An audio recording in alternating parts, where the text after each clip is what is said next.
ભરૂચ જિલ્લામાં યોજાનાર 4 નગરપાલિકા 9 તાલુકા પંચાયત અને જિલ્લા પંચાયતની ચૂંટણીમાં ઉમેદવારોનું ચિત્ર સ્પષ્ટ થતા હવે દરેક રાજકીય પક્ષો પ્રચાર પ્રસારમાં લાગી ગયા છે।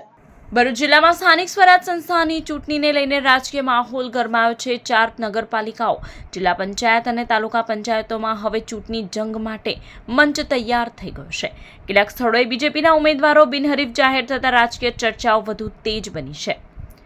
નગરપાલિકાની વાત કરીએ તો કુલ 132 બેઠકોમાંથી 6 બેઠકો ઉપર ભાજપ બિનહરીફ જીત મેળવી ચૂક્યું છે, જેમાં ભરૂચ નગરપાલિકાની 2 અને જંબુસરની 4 બેઠકોનો સમાવેશ થાય છે। હવે બાકી રહેલી 126 બેઠકો માટે કુલ 347 ઉમેદવારો વચ્ચે જંગ જામશે।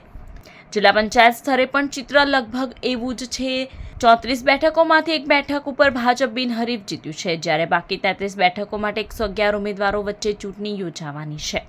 તાલુકા પંચાયતની 9 સંસ્થાઓમાં કુલ 182 બેઠકોમાંથી 5 બેઠકો ઉપર ભાજપ બિનહરીફ જાહેર થયું છે।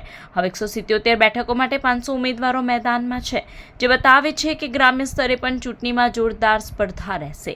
કુલ મળીને જિલ્લામાં 12 બેઠકો બિનહરીફ રહી છે, જ્યારે 336 બેઠકો માટે 958 ઉમેદવારો વચ્ચે મતદાન થવાનું છે।